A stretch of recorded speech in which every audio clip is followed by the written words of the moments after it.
একজন একদিন টেলিফোন করে জানায় দিল, হুজুর আমি 4 বছর হয়ে গেল সৌদি আরবের জমিনে আমি থাকি। এতদিন হয়ে গেছে আমি আমার মায়ের চেহারাটা দেখতে পারি নাই, আমার বাবার চেহারাটা আমি দেখতে পারি নাই। আমার মা বাবার কথা আমার যখন মনে পড়ে যায়, আমি আমার সঙ্গে সঙ্গে আমার কফিলে জানাইলাম, আমি আর এই জায়গায় থাকতে পারি না, আমার ছুটি দেওয়া লাগবে।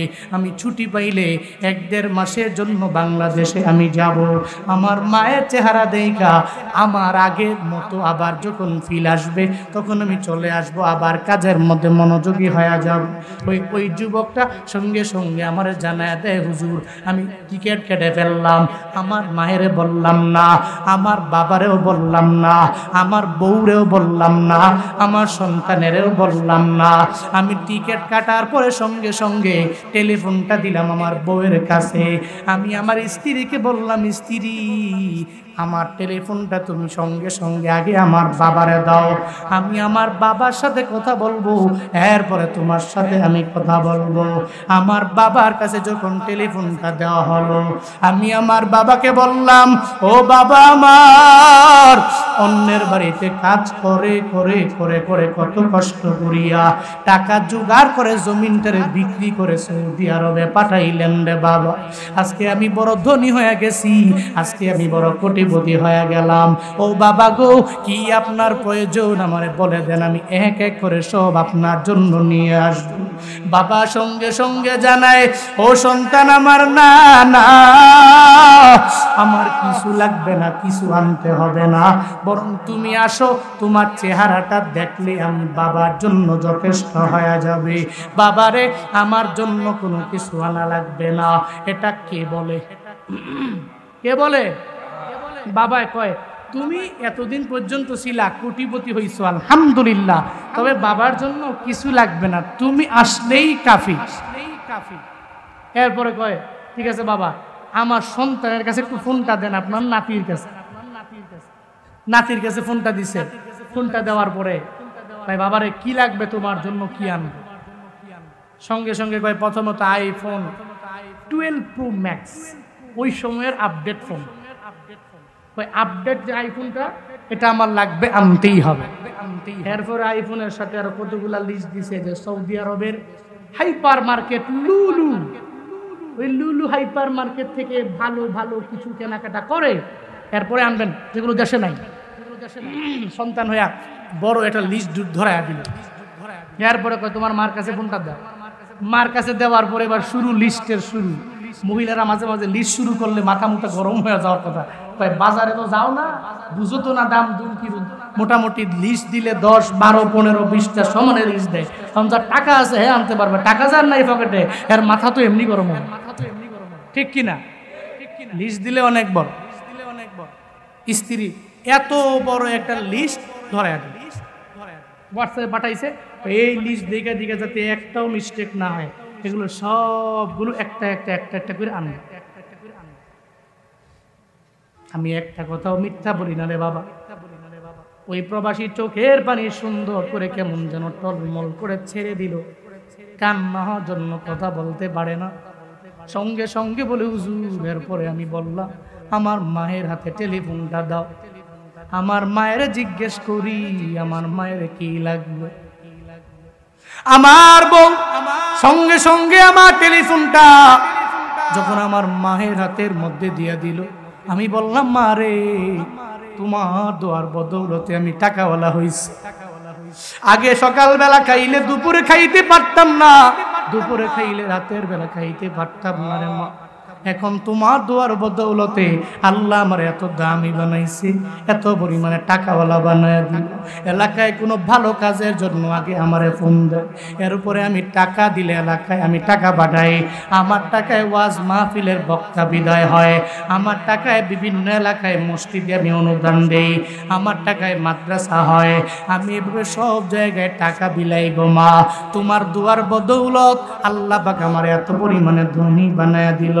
তুমি আমার জানাও না মারে তোমার কি লাগবে আমায় বলে দাও।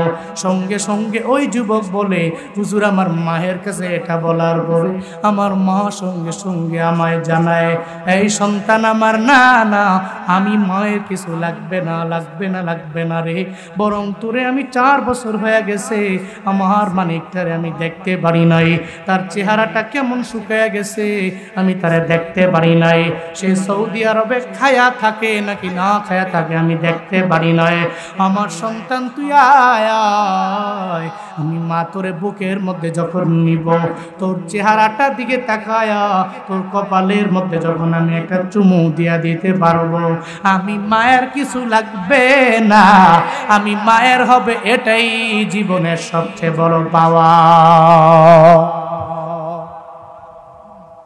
ওই মা তোমারে ভালোবাসে টাকার জন্য নয়, মা তোমারে ভালোবাসে একটা বাড়ি কইরা দিবা এজন্য না রে বাবা, মা তোমারে ভালোবাসে একটা গাড়ি কিনা দিবা এজন্য না, বরং মা তোমারে নিঃস্বার্থ ভালোবাসা দেয়। এজন্য এই ঘটনা বলে বুঝাইতে চাইলাম, সাবধান রে ভাইয়েরা, কশিন কেন আব্বা আম্মার সাথে বেয়াদবি করা যাবে না, এদের বদদুয়া নিয়ে আগে যাওয়া যাবে না, বরং যারা দুনিয়াতে সফল হতে চাও মা বাবার দোয়ার কোনো বিকল্প নাই, যারা মা বাবার দোয়া নিয়ে আগে গেছে দুনিয়াতে এরা বড় দামি হয়ে গেছে। এরকম ঘটনা তো আরো অনেক বলা যাবে, যারা মা বাবার দোয়ায় বড় বড় অলি হয়ে গেল, বড় ইমাম হয়ে গেল, বড় খতিব হয়ে গেল, এই ঘটনা সবাই জানে। এরপরেও মাঝে মাঝে কেন জানি মা বাবার বদদুয়া নিয়ে চলে, এরপরেও কেন জানি মায়ের আঘাত দিয়া দেয় মনের ভিতরে, এরপরেও কেন যেন বাবার মনের মধ্যে আঘাত দেয়। হুজুর ওয়াজ কি কম জানি না, অনেক ওয়াজ জানেন, ভালো ব্যাপার, এরপরেও বারবার কানের সামনে গিয়া বলতে বলতে বলতে বলতে যদি ঝাঁঝরাও বানায়া ফেলতে পারি, এরপরেও যদি একটু মানুষ হতে পারেন, এরপরেও যদি একটু মা বাবার দোয়া নিয়ে অগ্রগামী হয়ে যেতে পারেন রে বাবা। ওই যে কাবার ইমাম আব্দুর রহমান আস-সুদাইসি, কত বড় ইমাম, এত বছর হয়ে গেল আজও পর্যন্ত কাবার বড় ইমাম, এই যে একটু আগে যার ব্যাপারে বললাম তারে ওই ইমামেই নিয়োগ দিছে, এর মানে ইমামের ইমাম, ইমামের ইমাম আব্দুর রহমান আস-সুদাইসি কাবার ইমাম, কার দুয়ার বদৌলত কিরম ইলমের পাওয়ারে হইল, আমলের পাওয়ারে হইল।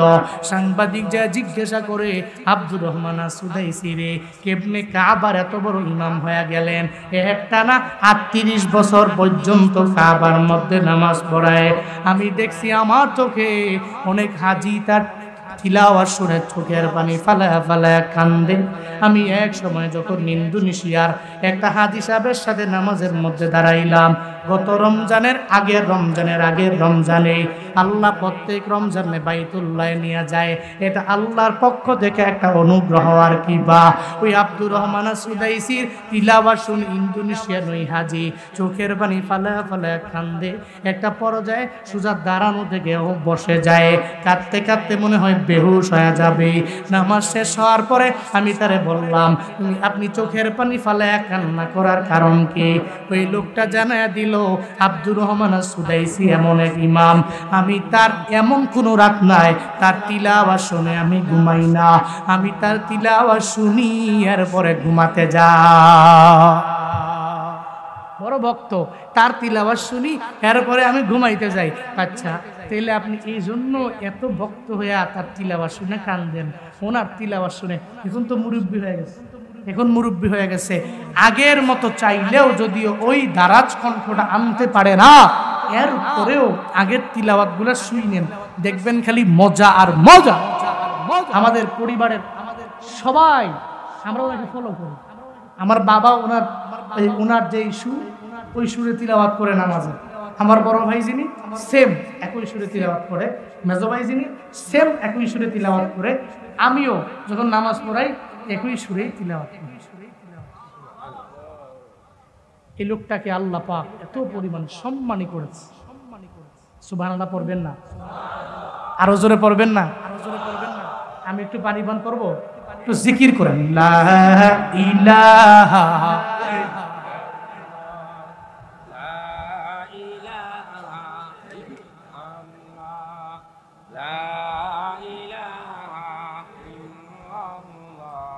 লা ইলাহা ইল্লাল্লাহ।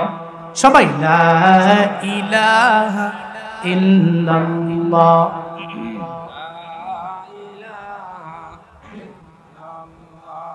লা ইলাহা ইল্লাল্লাহ। লা ইলাহা ইল্লাল্লাহ। লা ইলাহা।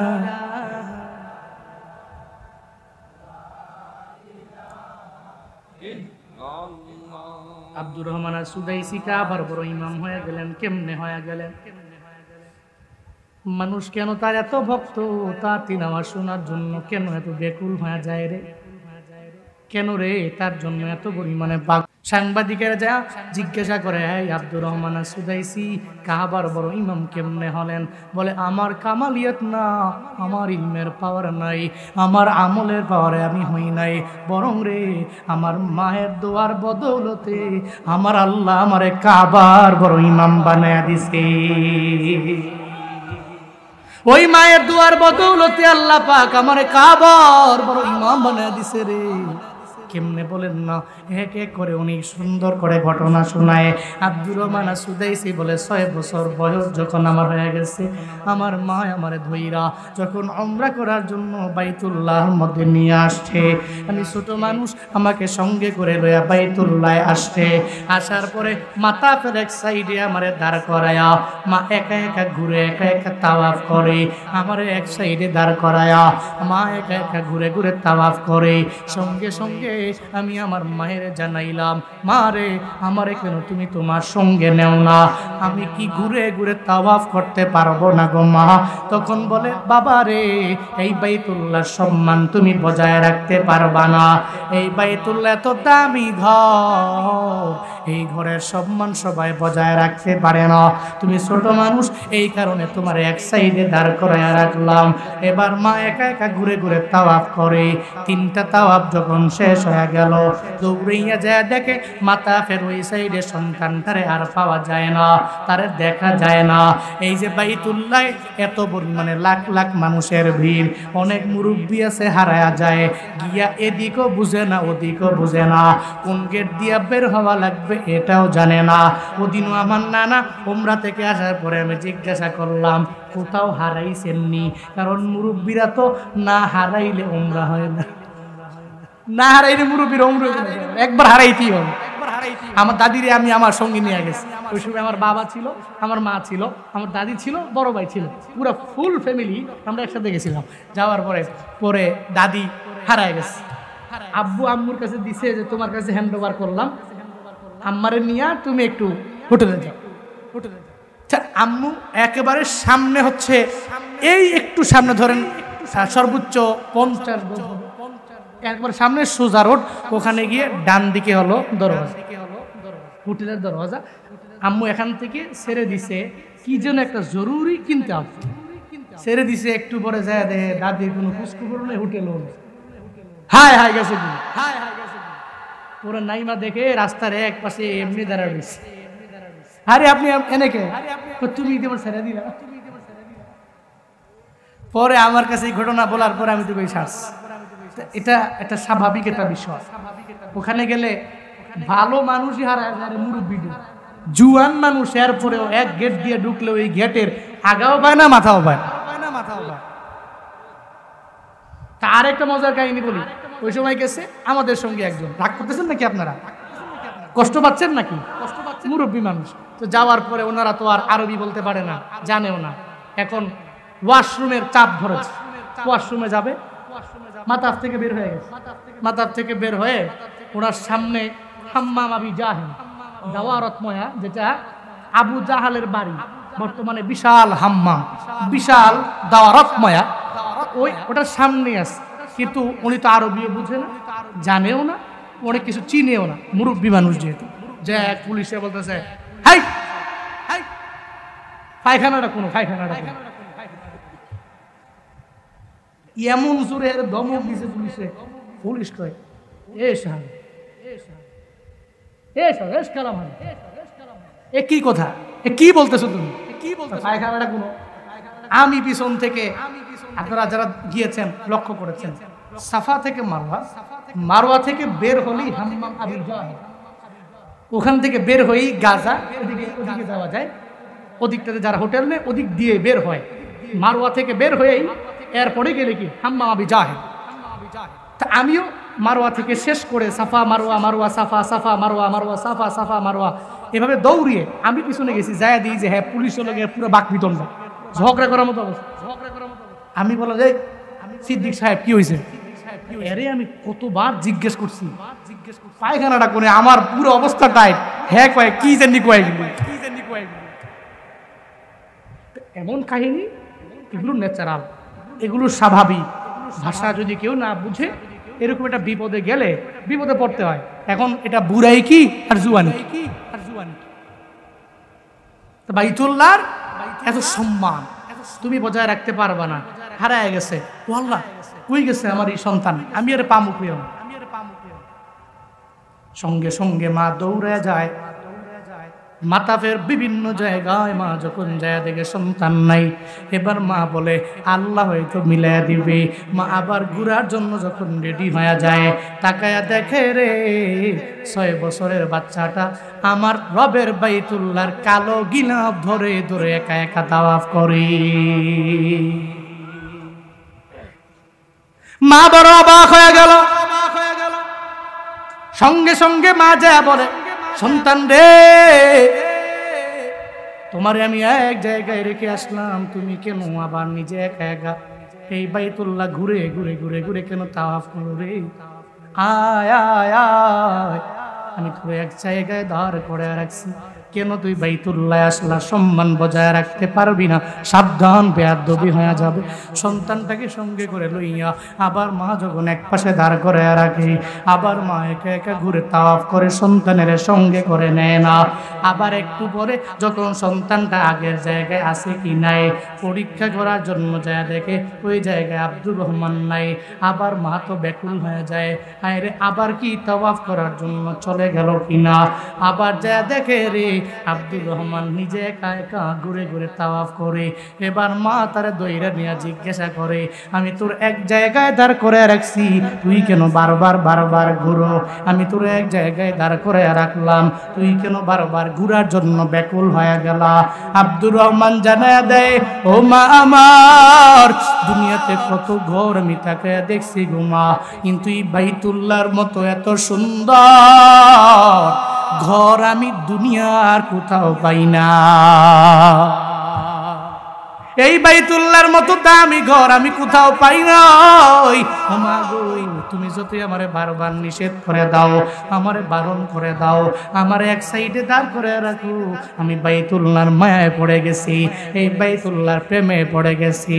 ও বান্দারা, এই ব্রাহ্মণবাড়িয়ার মুসলমানেরা, তোমরাও তো এমন আছো, বারবার চোখের পানি ফেলায় কান্দো, বারবার মক্কা মদিনায় যাইতে বড্ড মনে চায়, আল্লাহর কাছে মুনাজাত করে আবদার করে। আর অনেক মুরব্বী আছে কান্দে, অনেক মুসলিম বান্দা আছে নবীর পাগল আছে, নবীর আশেক আছে, চোখের পানি ফালায়া ফালায়া কান্দে, আল্লাহ গো আমার টাকা নাই, টাকা থাকলে আমি উমরায় যেতে পারতাম। আল্লাহ গো এবিলিটি নয়, এবিলিটি থাকলে আমি উমরায় যেতে পারতাম। অসুবিধা নাই রে বাবা, আমার মাওলার দরবারে কানতে থাকো, কানতে থাকো, কানতে থাকো, কোনো একটা কান্না রবের দরবারে কবুল হয়ে যাবে। আল্লাহ তোমার মায়া কইরা বাইতুল্লাহ নিবে। আব্দুর রহমান জানায়া দেয়, মা গো, এই বাইতুল্লাহ বড় সুন্দর, বাইতুল্লাহ দেখলে আমার ভালো লাগে। কয়ে সন্তান রে, বাইতুল্লাহর সম্মান কি তুমি বজায় রাখতে পারবানি? বলে মা রে, এরপরেও তো আমি পারি কি পারি না আল্লাহ জানে, আমার বাইতুল্লাহ দেখলে ভালো লাগে, আমার দেখলেই মনে হয় যে এটার কাছে আমি পড়ে থাকি। মা খুশি হয়ে গেল, সন্তানের প্রতি রাজি হইয়া বাইতুল্লাহর কালো গিলাফের মধ্যে একটা হাত রাইখা আর একটা হাত আব্দুর রহমানের মাথার মধ্যে উঠায়া আমার আল্লাহ দরবার আবদার জানায়। একদিকে মায়ের দুয়ার পাওয়ার, আরে একদিকে ওই বাইতুল্লাহর কালো গিলাফের পাওয়ার, আর একদিকে ওই সন্তানের মায়ের হাতের পাওয়ার হাতটাকে সন্তানের মাথার উপরে এক হাতে রাইখা আর এক হাত দিয়ে বাইতুল্লাহর কালো গিলাফে ধইরা আল্লাহর দরবারে কই, আল্লাহ গো, আমার সন্তানটা বাইতুল্লাহর এত প্রেমিক হয়ে গেছে, বাইতুল্লাহর এত পরিমাণে আশেক হয়ে গেছে, আমি মা হইছি, আল্লাহ গো, মায়ের দোয়া নাকি তুমি কবুল করে দাও। আমি আজকে বাইতুল্লাহর কালো গিলাফের মধ্যে হাতটা রাখলাম, আর একটা হাত আমি আমার সন্তানের মাথার উপরে রাখলাম। ও আল্লাহ, আমি মায়ের দোয়ার বদৌলতে কি আমার সন্তানের কাবার বড় ইমাম বানায়া দেওয়া যায় না? ওই মায়ের দোয়ার বদৌলতে আমি কাবার ইমাম। আব্দুর রহমান সুদাইস বল। এই জন্য মায়ের দোয়া দরকার আছে না নাই? এই যুবকেরা, দরকার আছে। আজকে থেকে নিয়ত করেন, শুধু হুজুরদের বয়ান শুনলেই হবে না, জীবনে সফল হতে হবে। মায়ের দোয়া, বাবার দোয়ার কোনো বিকল্প। মা মুরব্বী হয়ে গেছে, বাবা মুরব্বী হয়ে গেছে, মনে করেন না হে তো ফল টল দেয় না, আগাছা, এটা বলা যাবে না। মনে রাখবেন, বৃক্ষ যদি বুড়াও হয়ে যায়, বৃক্ষ যদি ফলও না দিতে পারে, অনেক বয়স যদি হয়ে যায়, এরপরেও কিন্তু এই বৃক্ষ আপনার একটু না একটু হলেও ছায়া দিবে। ঠিক কি ঠিক না? একটু ছায়া দিবে। এই জন্য বৃক্ষকে উপড়ে ফেলা কোনো সমাধান না। বৃক্ষের সাথে ভালো ব্যবহার করতে হবে, তার পরিচর্যা করতে হবে, তার সেবা করতে হবে। আল্লাহ পাক আমাদের সবাইকে মুরব্বী আব্বা আম্মার খেদমত করার তৌফিক দান করেন। সকলেই পড়ি আমিন। আরো জোরে পড়েন আমিন, আর একটু আওয়াজ করে পড়ি আমিন। ওয়া আলা আলিহি ওয়া আসহাবিহি আজমাইন। ইয়া আরহামার রাহিমিন, ইয়া আরহামার রাহিমিন, ইয়া আরহামার রাহিমিন। আল্লাহুম্মা ইজআলনি সাবুরা ওয়াজআলনি শাকুরা ওয়াজআলনি ফি আইনি সগীরা ওয়া ফি আ'য়ুনিন নাসি কাবীরা। আল্লাহুম্মা ইজআলনা মিনাল মুস্তাজাবিনা লিদ-দা'ওয়াত। আল্লাহুম্মা ইন্না নাসআলুকাল জান্নাহ ওয়া নাউযু বিকা মিনান নার। রাব্বিরহামহুমা কামা রাব্বায়ানি সগীরা। রাব্বিরহামহুমা কামা रब्बयानी सगीरा। बता हमको तेरे राह किस तरफ है, तेरे राह पर चला हमको खुदाया। बेगुनाना गुदस्त बर्मा साते बाहुजूर, दिल न कर दम तोआते शराबे मुहब्बत पिला दे खुदाया।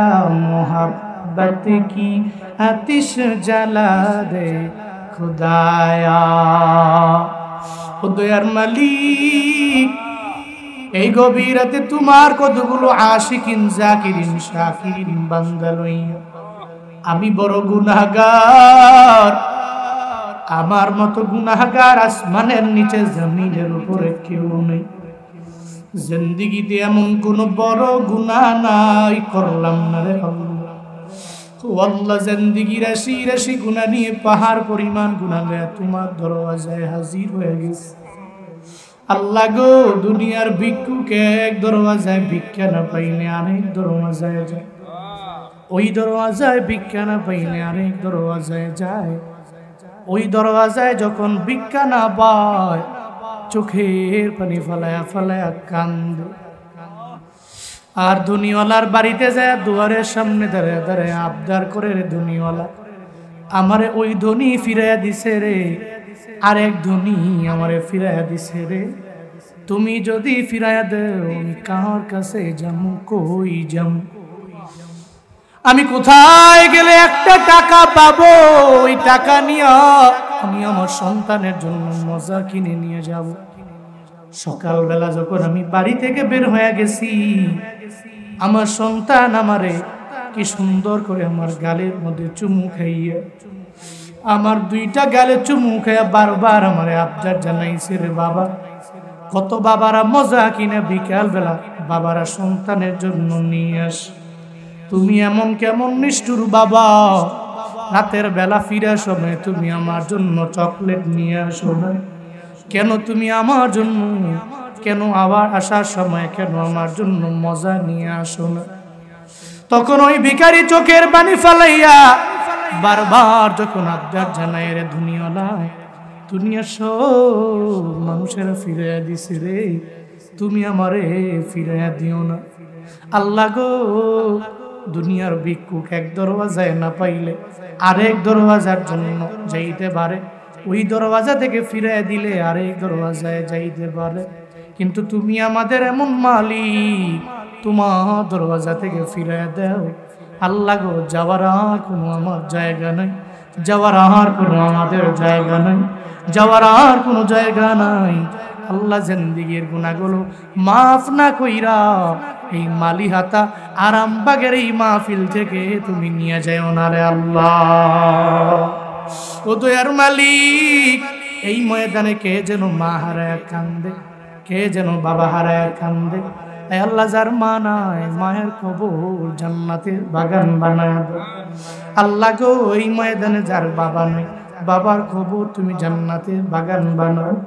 আল্লাহ বাড়িতে যাওয়ার পরে যারা মায়ের আদর পায় না, বাবার আদর পায় না, কেন যেন বায় ডাকে না, আব্দুর রহিম রে কই কই খানার জন্য বাবা আর ডাকে না, আয় আয় ও সন্তান রে আয় আয়, একসাথে মসজিদে নামাজের জন্য যাই। অনেক দিন হয়ে গেছে রে, কত সন্তানের বাবায় সন্তানের নাম ধইরা ডাকে না, কতদিন হয়ে গেছে রে, কত সন্তানের মায় সন্তানের মা সন্তান কয়া ডাক দেয় না। আল্লাহ গো, এই ময়দানে যাদের মা নাই, মায়ের কবর তুমি জান্নাতের বাগান বানায় দাও। এই ময়দানে যাদের বাবা নয়, বাবার কবর জান্নাতের বাগান বানায় দাও। আল্লাহ আমাদের যাদের আব্বা আম্মা বেঁচে আছে, মা বাবার দোয়া নিয়ে চলার তৌফিক তুমি দিয়া দাও। মা বাবার খেদমত করার তৌফিক দান করো। আয় আল্লাহ, মা বাবার দোয়া নিয়ে চলার তৌফিক দাও। আয় আল্লাহ, আরিজি ভাই আমার সাথে হাত বাড়াইলেন, এই মাহফিলের জন্য পরিশ্রম করলেন, আরিজি ভাইয়ের মনের নেক বাসনা পূরণ করে দাও। আয় আল্লাহ, মানুষের খেদমত করে বিভিন্ন জায়গায় গিয়া গিয়া বয়ান করে, স্বাস্থ্যটাকে তুমি সুস্থ রাখিও রে আল্লাহ।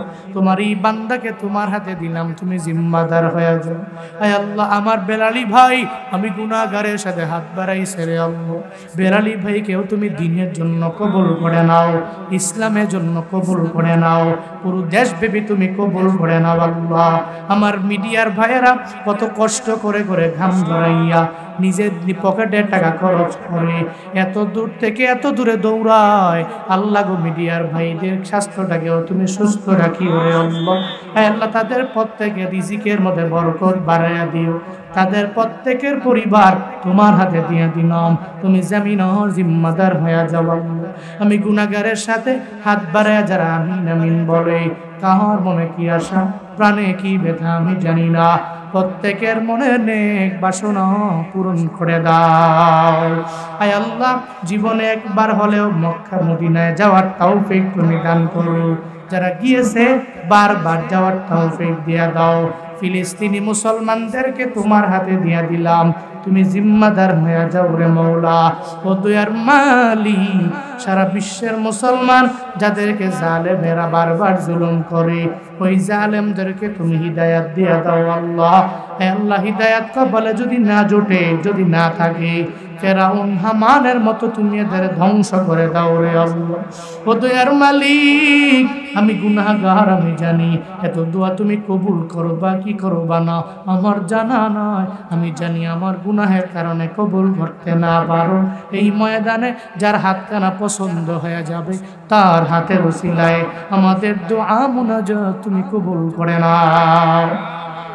যেই যুবকেরা আজকের এই মাহফিলের জন্য পরিশ্রম করলো, আয় আল্লাহ, যুবকদেরকে তুমি নেক হায়াত দান করো, যুবকদেরকে দিনের জন্য কবুল করে নাও। আগামীকাল যারা বয়ান করবে প্রত্যেকটা বক্তা হাজির হওয়ার মতো তৌফিক দিয়ে দাও। আয় আল্লাহ, প্রত্যেকটা বক্তা মন খুলে যাতে বয়ান করতে পারে তৌফিক দিও। আয় আল্লাহ, কমিটিদেরকেও তোমার হাতে দিয়া গেলাম, তুমি প্রত্যেকের স্বাস্থ্যটাকে সুস্থ রাখিও রে মাওলা। এই মাহফিল হাসরের ময়দানে তুমি নাজাতের ওসিলা বানায়া দিও। রব্বানা তাকাব্বাল দুআআনা বিওয়াসিলাতিন নবী সাল্লাল্লাহু আলাইহি ওয়াসাল্লাম।